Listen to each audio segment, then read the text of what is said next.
16:27 left here in Dallas. Bucknell with the early three-point lead on Memphis, and the winner of this game moves on to Oakland, Bob, to take on Bradley. The Braves with the upset win, the mid-major with a win over Pitt. How about that? The 13th seed advancing. Congratulations to State. He was 8 of 14 from the field. Well, a script for defending each other was written in the first round for both of these teams. George Mason recognizes Carolina much like Michigan State, the Patriots' first-round victim. They play up tempo, they got a dominant big man, and they get their athletes out in transition. And for Carolina, George Mason like Murray State.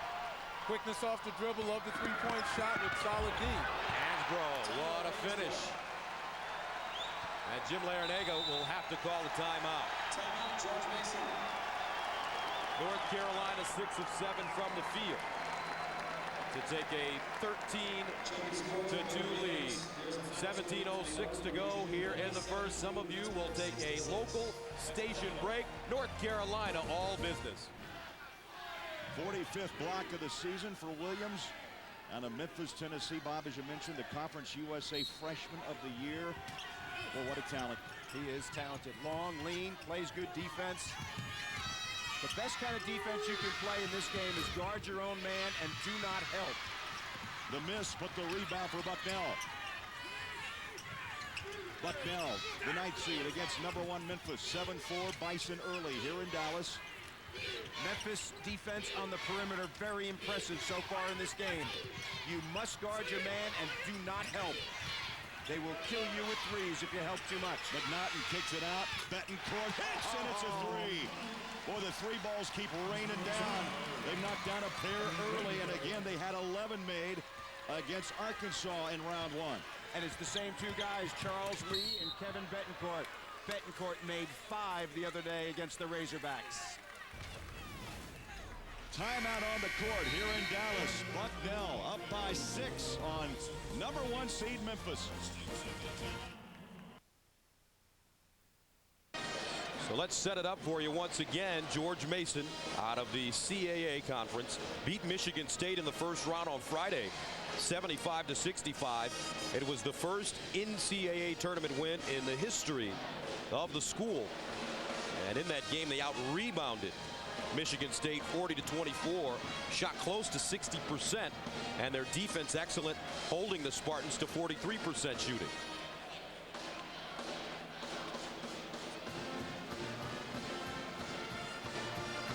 On the other sideline, the University of North Carolina, led by one of the great coaches in America, Roy Williams. They are the defending national champions. And Murray State, the Racers, out of the Ohio Valley Conference, of 14, played them tough, but Carolina won at 69-65.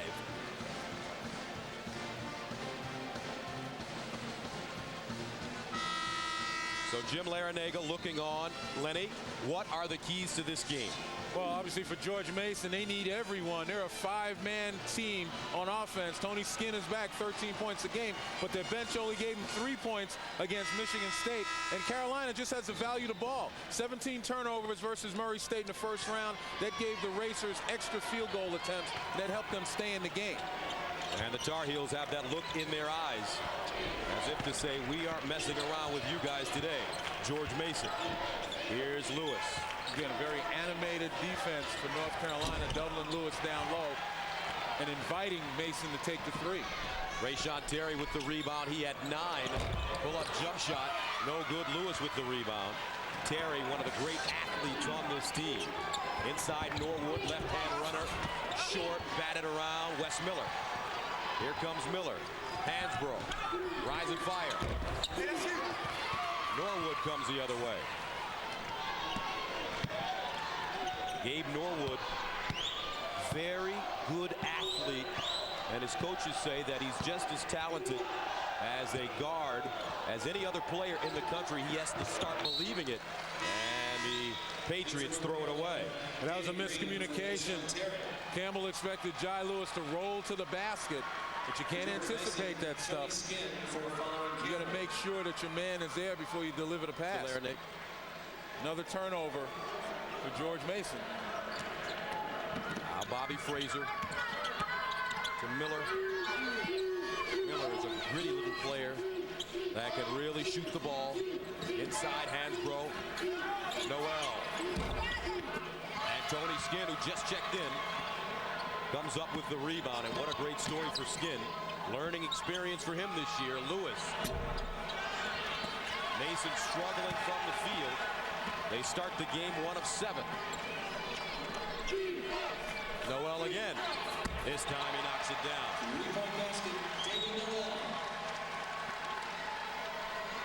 And North Carolina takes a 16-2 lead. Noel off to a terrific start, 7 points.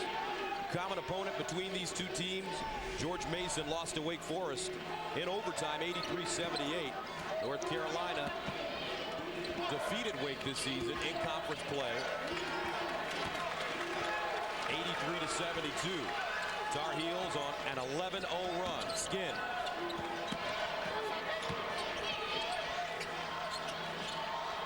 Four to shoot, straightaway 3. Off the glass and in. Oh-ho! Tony Skinn. Tony Skinn missed the first round game, obviously because of the... Greg Gumbel in New York. Action all around the country right now, including the game that you're ticketed for in Philadelphia. 8th seed Kentucky, top seed UConn from the Wachovia Center, Washington, D.C. regional play. Let's send you there live. Jim Nance and Billy Packer. It should be quite a day in Philadelphia, Kentucky and Connecticut. First up for this exciting doubleheader day. Later it will be Villanova and Arizona. But the one out of the Washington, D.C. bracket, the Huskies take on Kentucky, with the winner taking on the Washington Huskies next week in D.C. Hello, friends. I'm confused, James. I know, all these Washingtons and Huskies. Jim Nance and Billy Packer courtside. This is amazing to think. When you look at the storied past of Kentucky basketball, all of UConn's recent history with 2 championships. Billy, these two programs have never met in basketball before today. When I read that, I could not believe it. As an example, the last 17 years, these two teams are 29-0 in first round of the NCAA tournament. You figured somewhere they had to meet in the tournament, if not regular season. Never scheduled one another, never met in any one of those other kind of tournaments during the regular season. Players to watch, Marcus Williams. He was the difference maker as UConn was pushed to the limit by Albany on Friday night. In a way I would have never expected, hitting the outside jump shots. And Perry had the game of his career, 25 points. He was terrific, came up with the big shots when they needed them. In the win over UAB, there are the lineups. Sparks, the senior on the Kentucky side, and Hilton Armstrong, Denham Brown, seniors for Connecticut. This game brought to you in HDTV by Harris Corporation, world leader in broadcast systems for high-definition television and mobile media. The trio of officials, Richard Cartmel, Robert Staffen, Terry Weimer. As we're getting set here, UConn.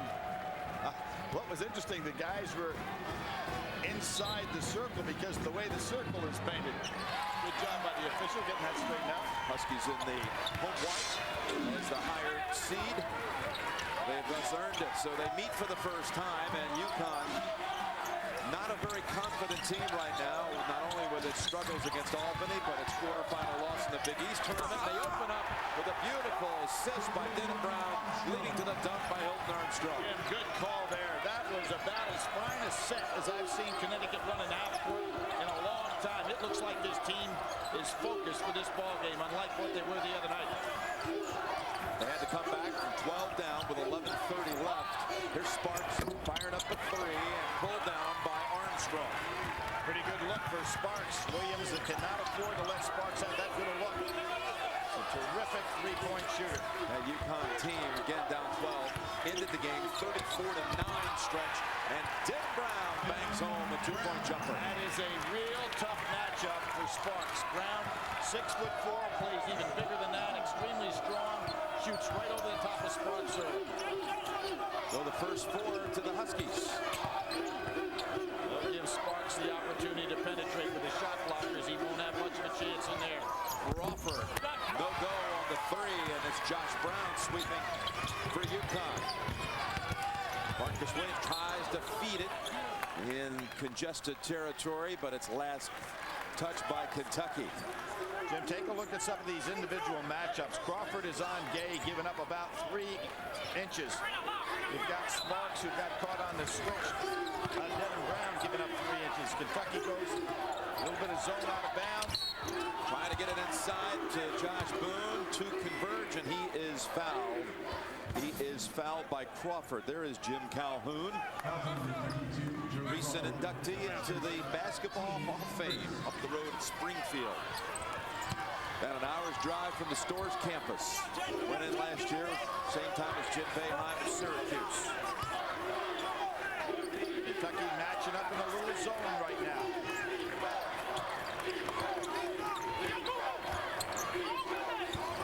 Marcus Williams, three-point shot. And Perry clears it for Kentucky. We talked about UConn's win over the feisty Great Danes of Albany. It was Kentucky over UAB last on the floor here Friday night. Kentucky shot 31%, still won, and won an opening round game yet again. Rondo gets Kentucky on the board for the first time. That win for Kentucky Friday night, 16th straight first round victory for Kentucky.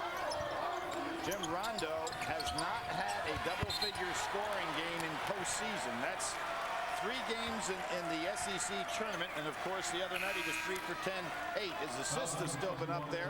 He had 10 assists the other night against UAB, but he's not had the prolific scoring he started off this season with. There's Tubby Smith, 28 and 11 in his career in the NCAAs, including a championship. 12 appearances with Tulsa, Georgia, and Kentucky. So he's proven at every step that he can be an outstanding coach. Yep, took Tulsa to the Sweet 16 twice. Georgia, and of course Kentucky onto the championship. And Morris is fouled by Armstrong. One on Boone at the other end. This end, it's Armstrong. Oh, Jim, something else we have interesting. There have only been 7 coaches in the history of college basketball that won the national championship the first time they took a team there. We've got 2 sitting right here, Tubby and Jim. And we'll have a guy in the next game in the arena, Raleigh Massimino. So we've got 7 altogether. Jimmy Valvano, Judd Heathcote, Ed Jucker, Steve Fisher are the others. But 3 in the history of the game will be right here. 2 on the sidelines right now. Very unusual. Jeff Adrian in for Boone. Sits down with an early foul. One more for Morris. Is there any question who Raleigh will be rooting for? He's coming up from Florida. He's starting a new program down in Florida. And he's coming back. Still such a part of that Villanova family. Jay Wright keeping all that family tradition alive. They'll be playing next. Foul outside on Kentucky. And there's going to be a tough matchup for Crawford because Gay exploded by him, and of course will be able to finish with a tremendous height differential. That's 2 on Crawford, so he's heading out. Robbie Moss comes in. Crawford had a game he'd like to forget against UAB. He was 1 for 8, only 3 points in that one. Guy that's been playing very well. Good hands by Sparks. Yep, he forced the steal. Back to him. Rondo with the assist. Transition though. Rudy Gay slamming it down. Well, Perry is an excellent leaper, but you can see what Gay can do there. A good 1.5 over the top of it. Inside Morris. That was some catch by Randolph Morris. That ball was thrown down below his waist. There you can see Perry had designs of going up there and trying to block that. You can see what he did when he realized how high up in the air Rudy Gay was. Foul on Rudy Gay at the other end, though, as Morris, you said it, Billy. Good hands that time. Able to hold on. He'll shoot a couple. Had all kinds of problems with foul trouble against UAB. Only got to play 17 minutes in the game the other night. Best game in postseason so far was the opening round of the SEC tournament. 7 for 8, 17 points.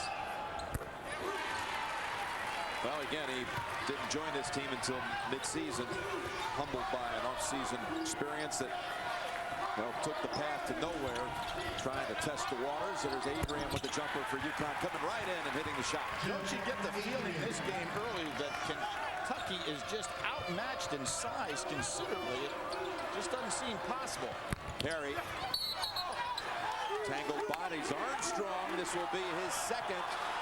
He was arm for arm with Morris, and it's going to go against the UConn player. His second. Well, this is one thing about Connecticut that I don't feel any team in the country can afford like they can. Armstrong, defensive player in the year in the Big East. So what do? Replace him with Josh Boone, who was the defensive player of the year last year in the Big East. They are at every position well covered. Too bad they can't go back one more year for the defensive player of the year. Okafor. Well, it wouldn't help him this year with the injuries he's had. Morris too strong, and there's the snag by Rashad Anderson, who's just arrived on the floor for UConn. Anderson has been very quiet of late. Well, he was particularly quiet against Albany, but that doesn't happen too often. Second leading scorer. Good dish. Marcus Williams underneath the cylinder. Adrian fouled on the way up, and he'll be shooting. That's on Ravi Moss. Game is 8-8, but you get the feeling that Connecticut is getting their baskets much easier. Connecticut with only 3 losses on the year, 28-3. The losses to Marquette, Syracuse, and on this floor, they lost to Villanova when they were ranked #1. Didn't play them over at the Pavilion on the Villanova campus. They played them here, and they were defeated when they were #1. Largest crowd ever to see a ball game in Pennsylvania that night. I think that crowd can be overcome today, Jim, with everybody here to want to see the 2 Big East teams play. Well, I'll tell you what, don't overestimate how many people from Kentucky found a way to get a ticket in here, too. They travel so well. And Jim, you're talking about those losses. That game at Marquette, considering the margin, the way Marquette won that ball game and where Connecticut was at that time, that's been one of the most surprising scores of the year.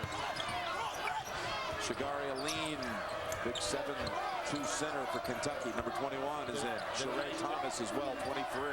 Aline did a nice job in limited minutes the other night. UConn has brought in Craig Austrie, freshman guard, who is defending here on Rondo. Rondo driving and testing him. And the rebound out to Thomas. Sparks, tough pass. Tosses it back out, and that's going to Connecticut. Good hustle, but it's going to be UConn ball out of the break. Smart play by Moss to hang on to that ball, take it out of bounds. If he'd thrown it, Connecticut had a layup. 8-8. Get bracket updates, video highlights, and expert analysis for each team in the NCAA tournament at CBSSportsline.com. Carolina, 8 of 18. Mason, 4 of 15. Lewis, best athlete on this team. Do a little bit of everything, and he can't get the bounce. Slow start for Lewis. Lewis getting some shots off the block. He just got to persevere.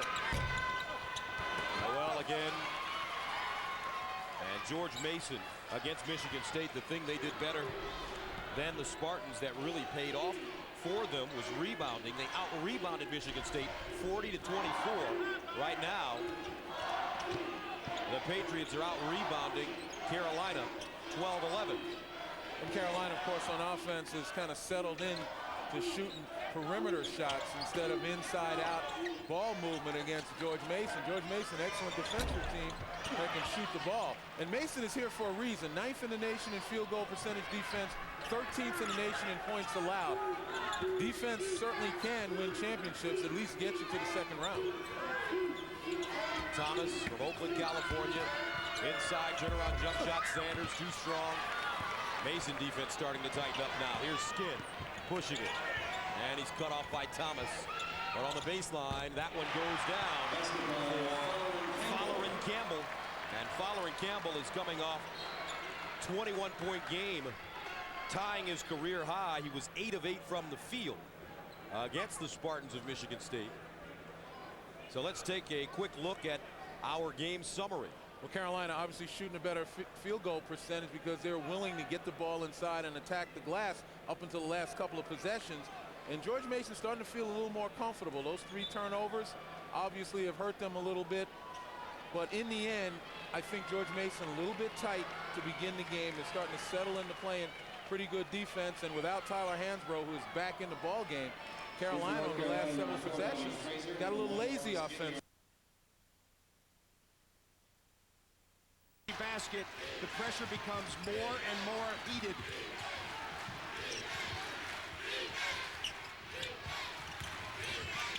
stolen away. Allen lobs it. Carney!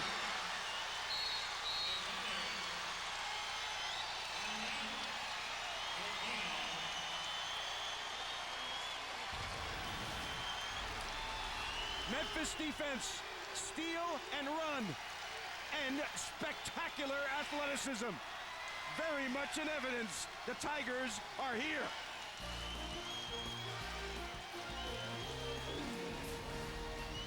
On the shot clock.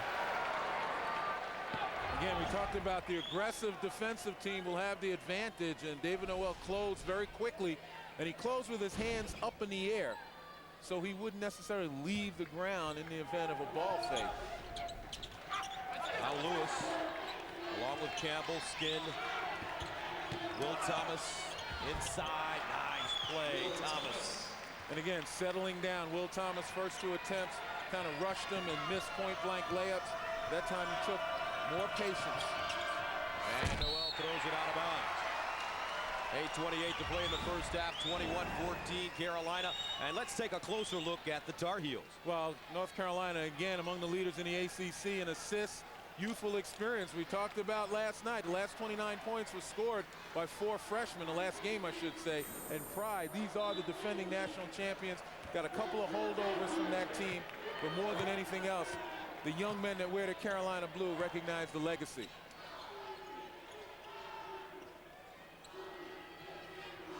Now Skin. Cut off by Ginyard, stripped by Ginyard, but Skin picks it up, heels it back. 10 to shoot for the Patriots. Crossover, Skin with a bucket, beautiful. And after trailing by as many as 14, George Mason right back in this game, 21-16. And the reason is they settled down offensively, gotten the jitters out, and defensively they've settled in. 2-3 zone seems to be working. And Murray State, similar success. Now Skin in transition on the hop, rejected Green. And Danny Green has become very good at blocking shots. Averaged 4 as a high school senior. But right now we have a 21-16 game. Leaper, it's the kind of guy that you can wait till the last second to try to block this shot. Nelson on the inside, he's going to pump fake. You've got to stay down on the floor. And Aline's first foul, so Ed Nelson to shoot 2. How about the way this tournament has unfolded, though, the first 4 days? It's been amazing, and you know, that first round, a lot of teams that really struggled, Jim, that played so well the week before in their postseason conference tournaments. The Iowas, the Kansases, the Syracuse. It's kind of amazing what it took out of them, obviously, in the first round of the tournament, taking nothing away from the teams that beat them.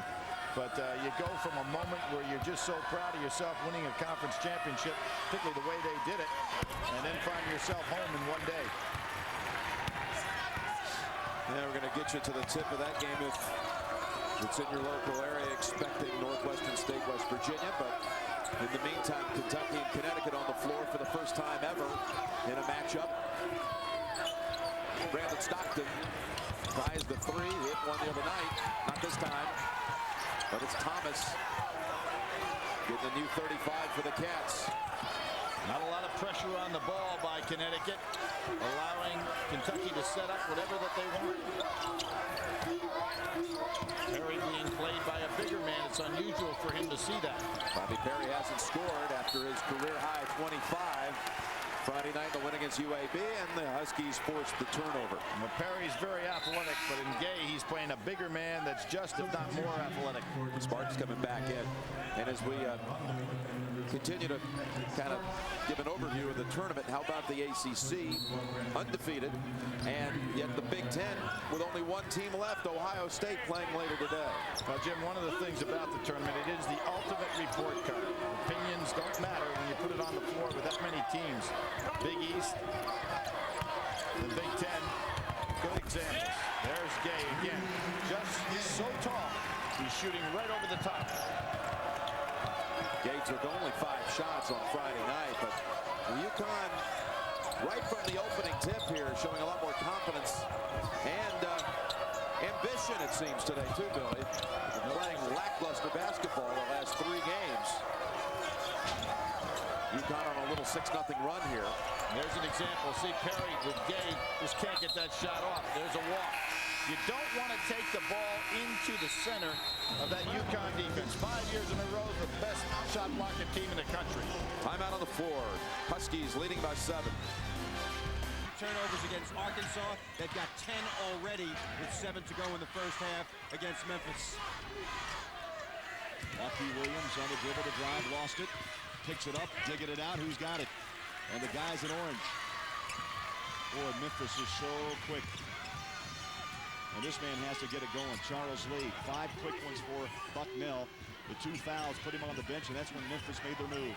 They have not been able to run their offense with any kind of precision at all because of the pressure of Memphis. 17 on the shot, the spin, inside, nicely done, and a bucket up and in. How about That's the that, the value of reverse? Charles Lee. That's the value of Charles Lee. Mastropolo.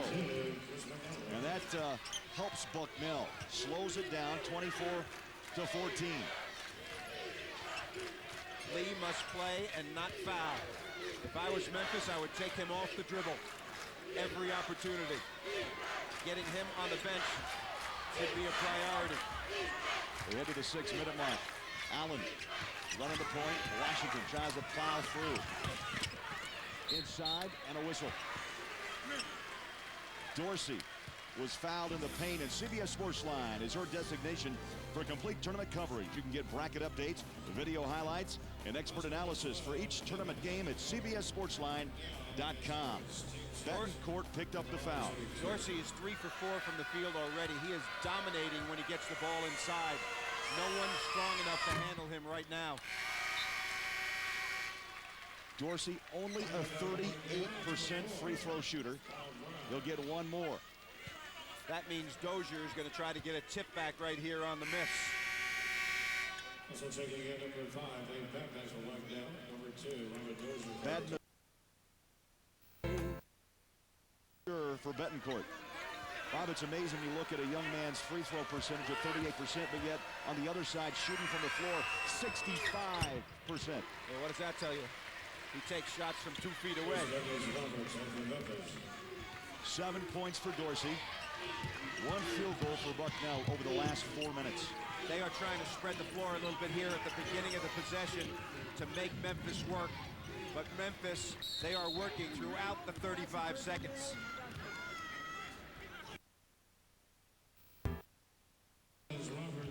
Well, the screening by Mastropolo and McNaughton, very important in this game. You cannot break down Memphis one-on-one. That whistle was on Douglas Roberts, his first. 5:42 to go in the half. Magnus feeds inside. Oh, tough catch around the knees by McNaughton. Lee tried to cut through to the corner. On the dribble to drive is Brown. Baseline, tough shot, and a whistle. When Memphis continues.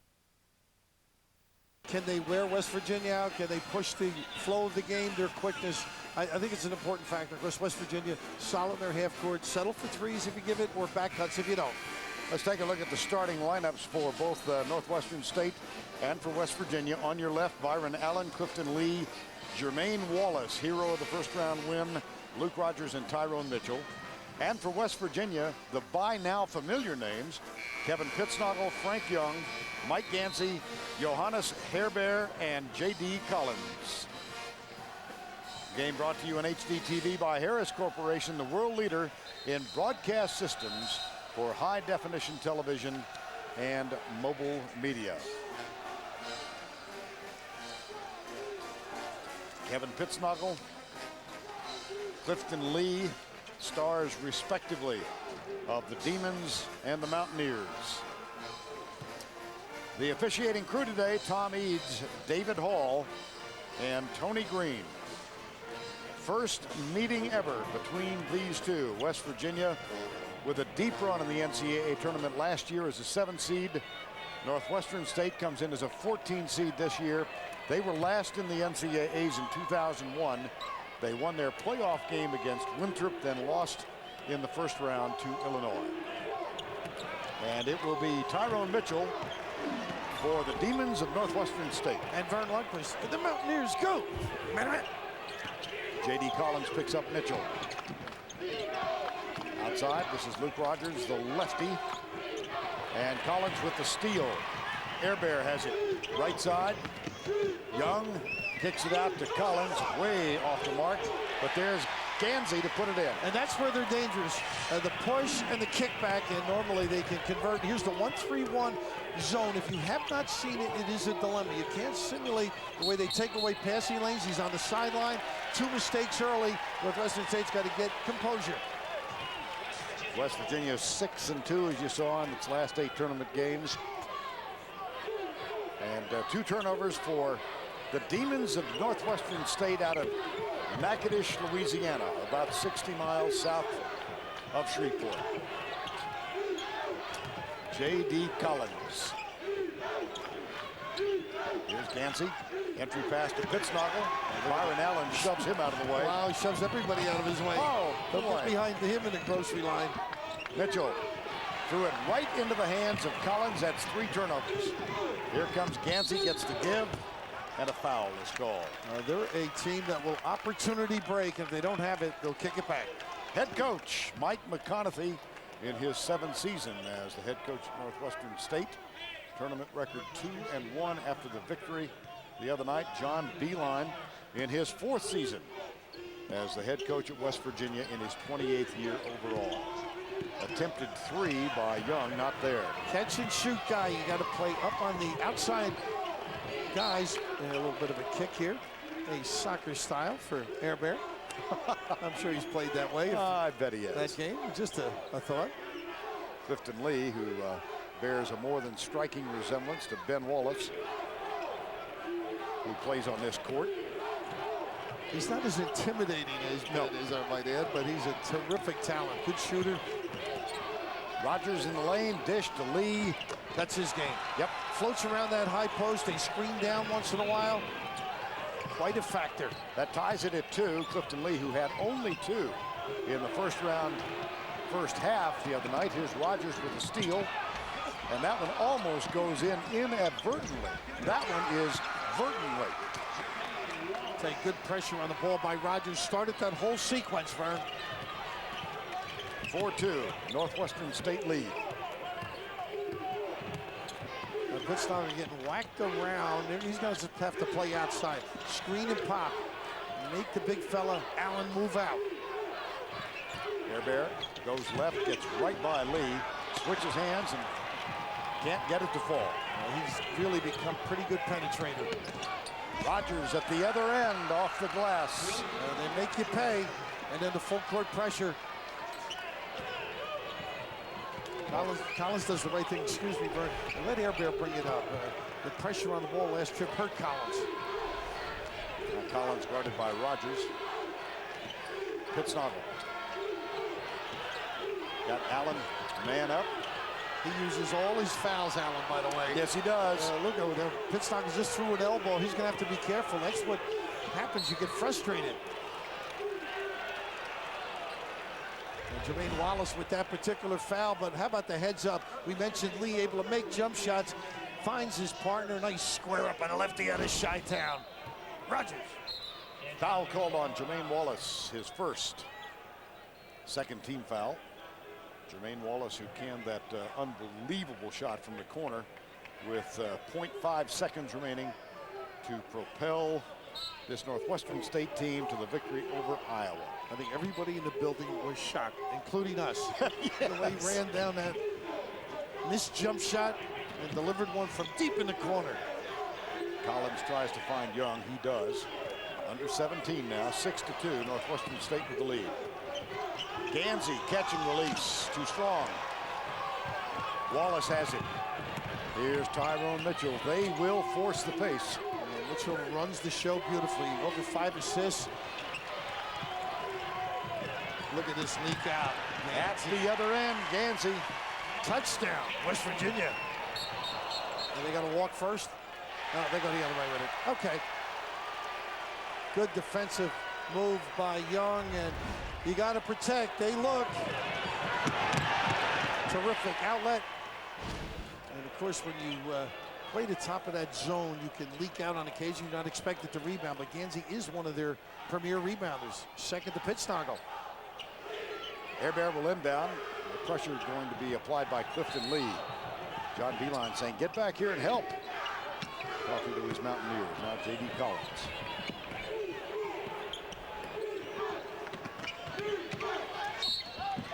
Allen gets the first. Either guy, right? Rogers on the other side.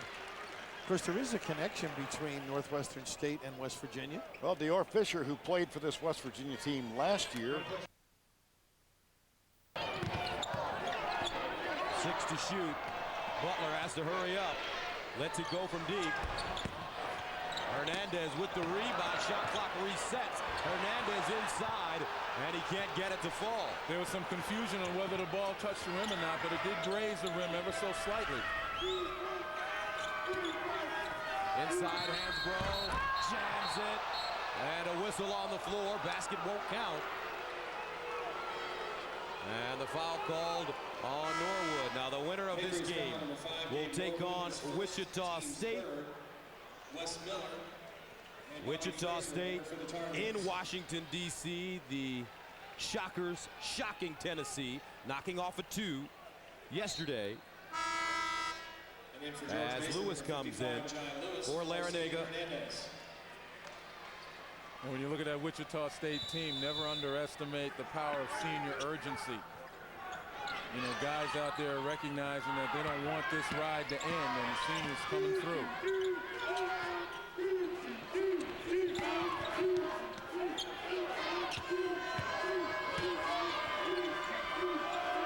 Wes Miller, deep 3.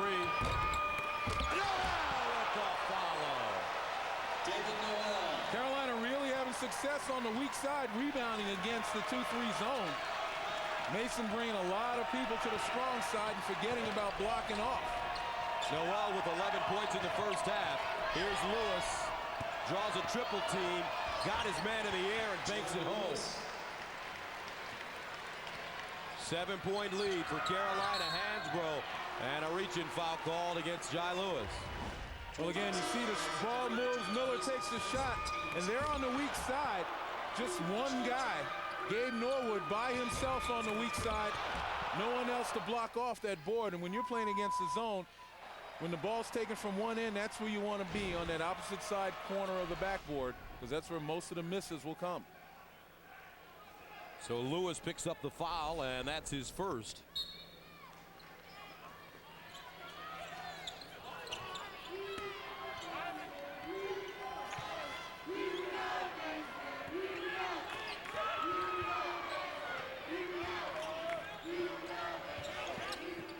Again, very good patience by Carolina right here, and they have been going to Hansbrough as often as they can last several possessions.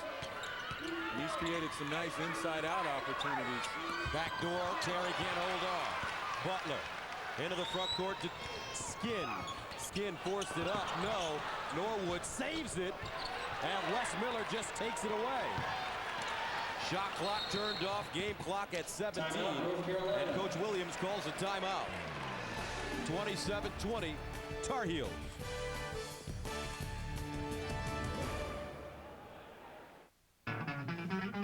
Quickly down court. Betancourt is going to claim that that was a pass to McNaughton. You've got to get through a press and punish it if you can.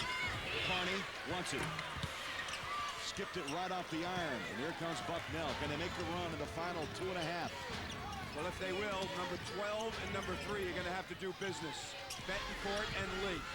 Lee takes on a double team. Tough shot. The tip wouldn't go. Oh, that was dead straight on by McNaughton. Little bit of a fatigue play by McNaughton.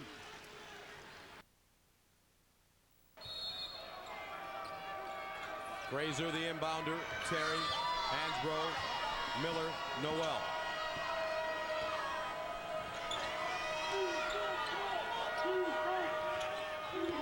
Fraser with 5 to go. And he fires. And that is it David Noel, the leader for North Carolina, 11 points in the first half. Tar Heels lead by 7. We'll send you to Greg Gumbel with Singular at the half after this message and a word from your local station.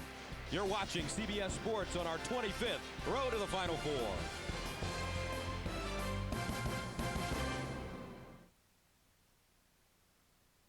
Dozier with the rebound, and he hands it out to the dangerous Andre Allen. That was a difficult play for Lee. Drove in there, but was challenged by 2 players. Unbelievable quickness out here. Hey, Bob, I could wear those shorts of Andre Allen. I could wear them. Will Chamberlain could wear those.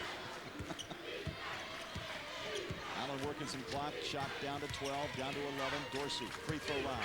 He'll take a couple of steps in, one bouncing out. And a quick outlet. Here comes Charles Lee, chased from behind, and it rolls off the rim and a foul. How quick did Andre Allen recover defensively? It was like a defensive back.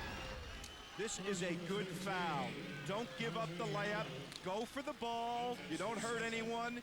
You make him miss and make him earn it at the free throw line. Charles Lee, good player, but Andre Allen really making a nice play here. 2 fouls on Allen. The sophomore from Memphis. And free throws now for Charles Lee. He had 5 quick ones and has not been heard from since until now. Well, tonight on 60 Minutes, most American cities rely on their feds for protection from terrorism. Not New York. What's happening instead? That's on 60 Minutes tonight here on CBS.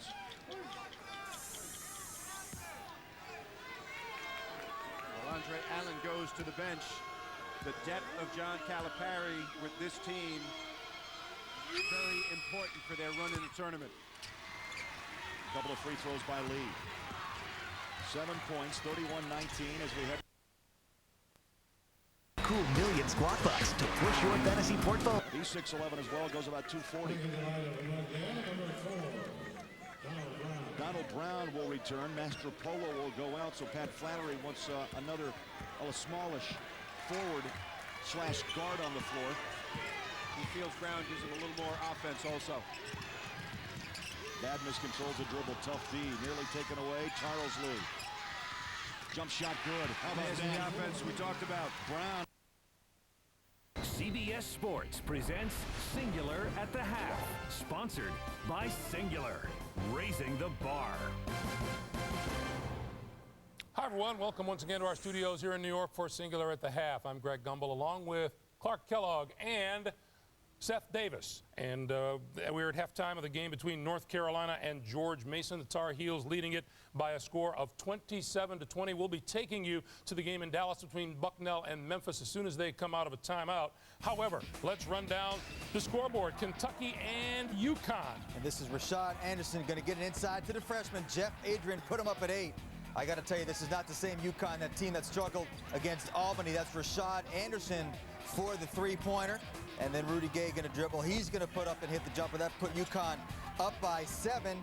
Marcus Williams to Rashad Anderson, who did not score a point against Albany, but he has 14 points right now. He's been solid. And we'll be taking you there as well. They are in a timeout in that game.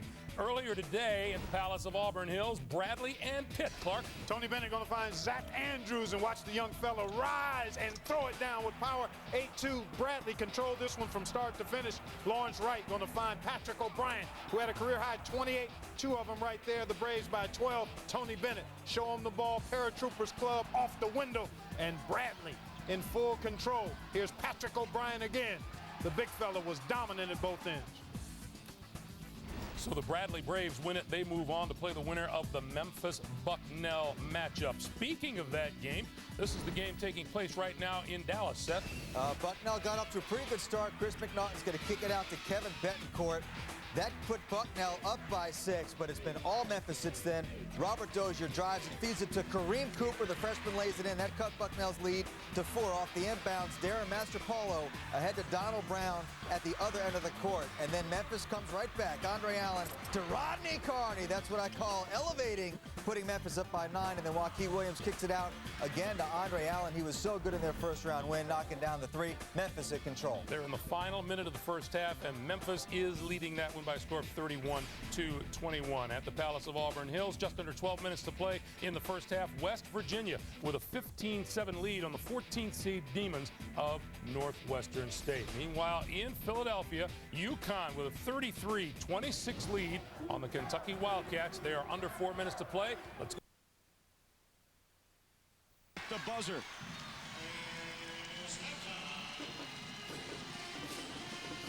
That ends the first half here in Dallas. Memphis 31, Bucknell 21.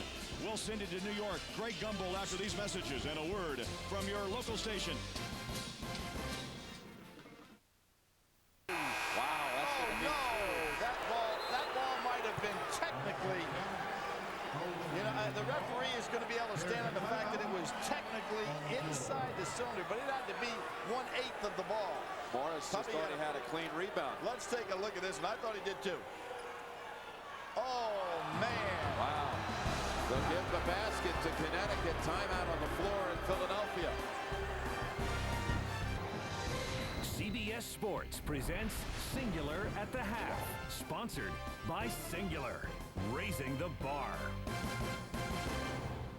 Welcome once again to our studios here in New York for the Singular at the Half. Greg Gumbel along with Clark Kellogg and Seth Davis. Memphis leading Bucknell by 10. I know there's a lot of sentiment for Bucknell, but this is a pretty good-looking Memphis team. Well, you know today. what I've said about turnovers? It's like missing breakfast. It catches up with you at some point. That's the problem for Bucknell, 12 turnovers. I never miss breakfast. All right, guys. Meanwhile, in Philadelphia, Kentucky and UConn doing battle. Let's join Jim and Billy.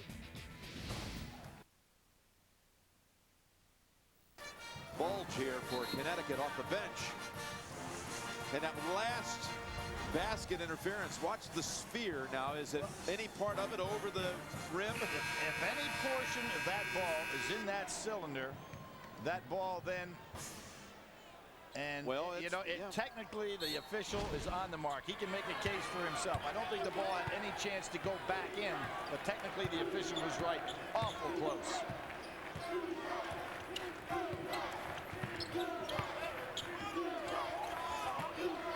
Big Kentucky lineup. The lean over to Morris. He had to travel. He did.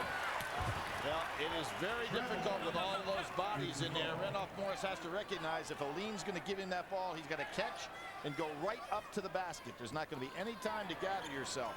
That's a pretty difficult combination. Alene with that look that he has that high up. Kentucky matching up again. In 1-2-2 zone. You've got Morris and Alene in the back.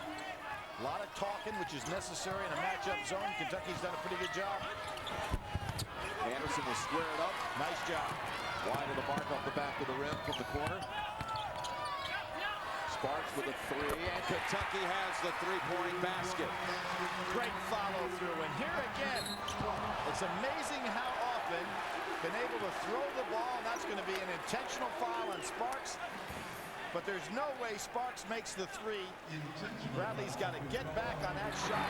Stop Dave from going to length of the court. No question that that was an intentional foul. And the first on Sparks. He had just made the first triple of the day for Kentucky. First out of 9, but they'll have Gay at the line for free throws, and UConn will inbound. And Sparks has to realize he had no chance on that play. We saw Gay finish one off earlier in the ball game. So if you're Sparks, you have no way to go up there. Just let him have the shot. As I just said, Jim, 2+ possession here.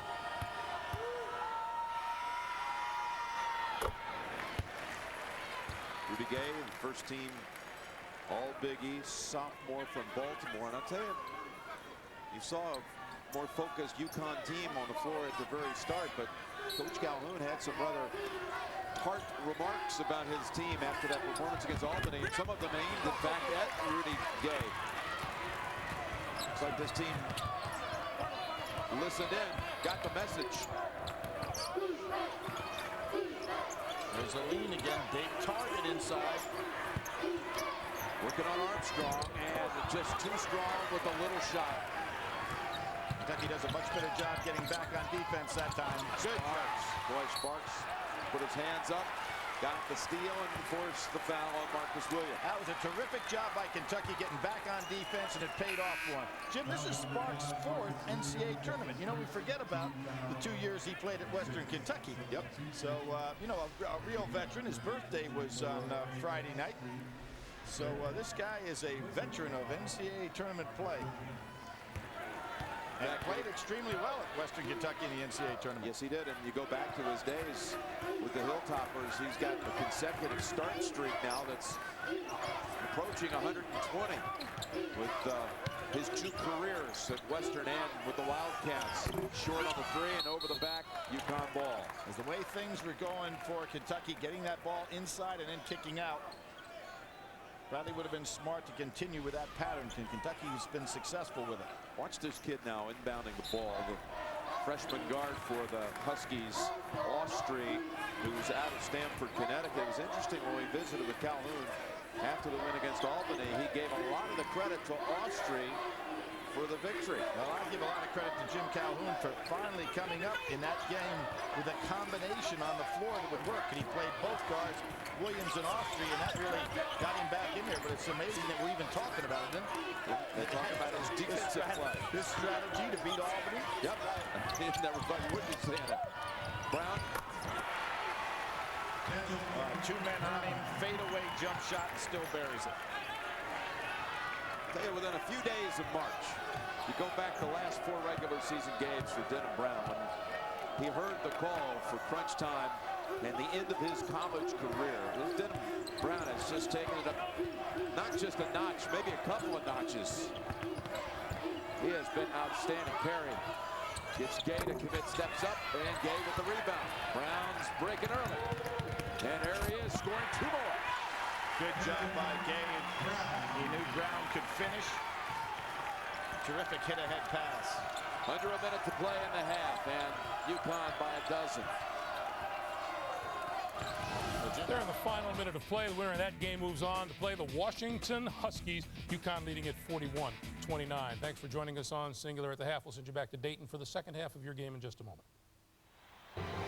CBS Sports presents Singular at the Half, sponsored by Singular, raising the bar.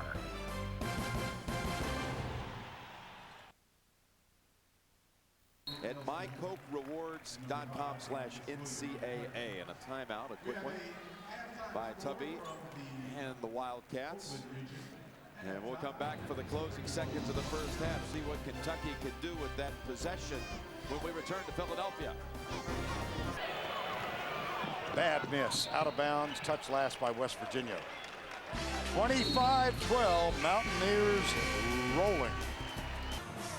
Flexing its March muscles today and leading by 12, but Kentucky will come out with Thomas on the floor, Sparks and Bradley, 2 big guys, Morris and Aline. I know that Rondo has some foul trouble, but in this situation, you'd love to have him out there on the floor to go ahead and penetrate and kick out the Sparks. Hang on to this ball for the last shot. You don't want to give Connecticut another possession.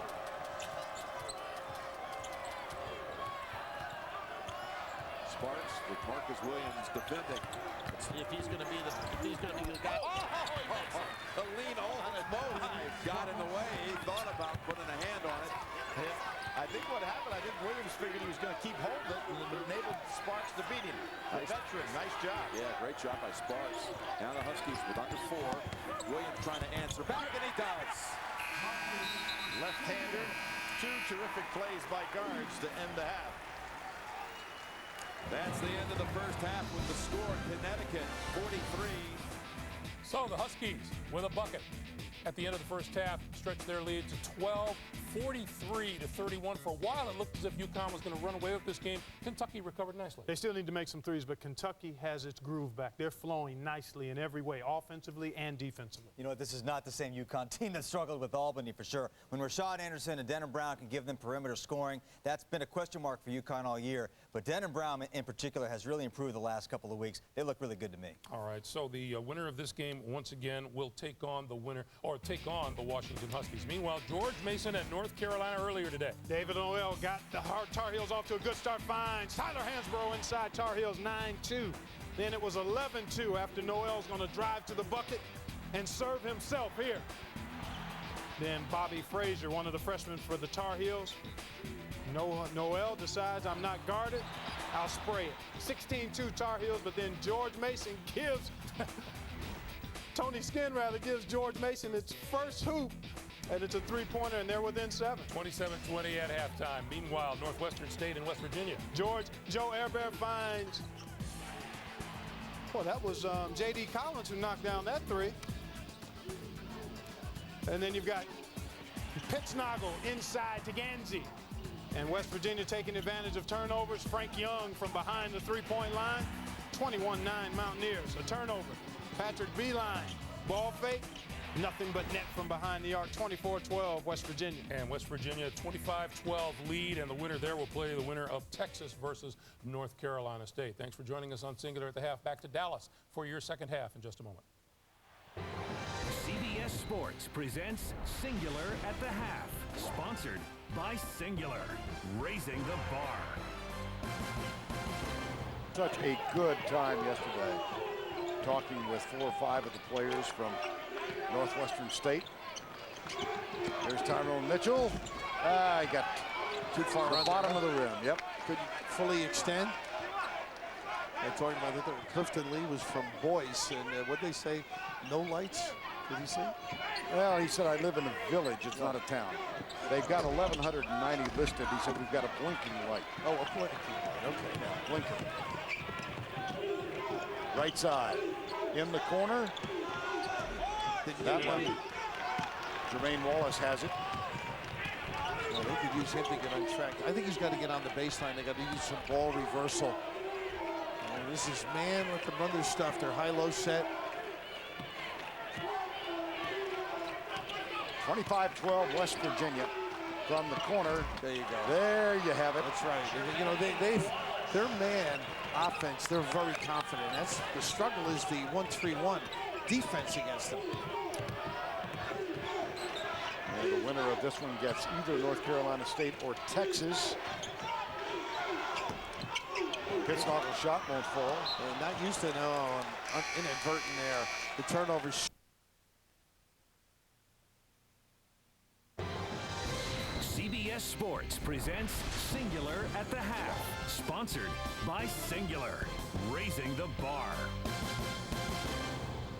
Hi, everyone. Welcome once again to our studios here in New York for Singular at the Half. Greg Gumbel along with Clark Kellogg and Seth Davis at halftime in Philadelphia. UConn leading Kentucky by a score of 43-31. You said something interesting, Clark, about how a good team, if it gets a scare, the next time out, they come out very, very focused. They really do. Ready to handle their business. And UConn, 43 points in the first half, doing a good job defensively and on the glass, getting into the open court and knocking down threes. Yeah, if Kentucky doesn't start making three-pointers, then they cannot win this ball game. And as I've said all along, Patrick Sparks is the key guy. When Patrick Sparks is making threes, Kentucky hard to beat. When he's not making threes, Kentucky easy to beat. Now, the George Mason North Carolina game is a game that's just finishing up its halftime break, and once it resumes, we'll get you out there. Clark, let's look at first half highlights. Early on, it was all North Carolina. David Noel going to find Tyler Hansbrough inside. It's 9-2 Tar Heels. They made 5 of their first 6 from the floor.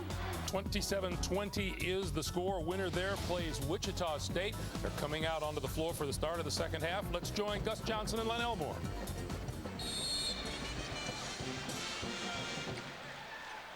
Carolina has the ball to start the second half, up by 7. Bobby Frazier in the backcourt, Terry, Wes Miller, Noel, and Tyler Hansbrough. George Mason, we talked about the 2-3 zone they played in the first half, come out here in man-to-man, extended man-to-man trapping. And at the beginning of the telecast, we talked about the team that extends and can force some turnovers can win this ball game. Hansbrough inside, has it knocked away, picked up on the baseline by Campbell. Carolina led by 14 in the first half. Butler, reverse layup, goes down.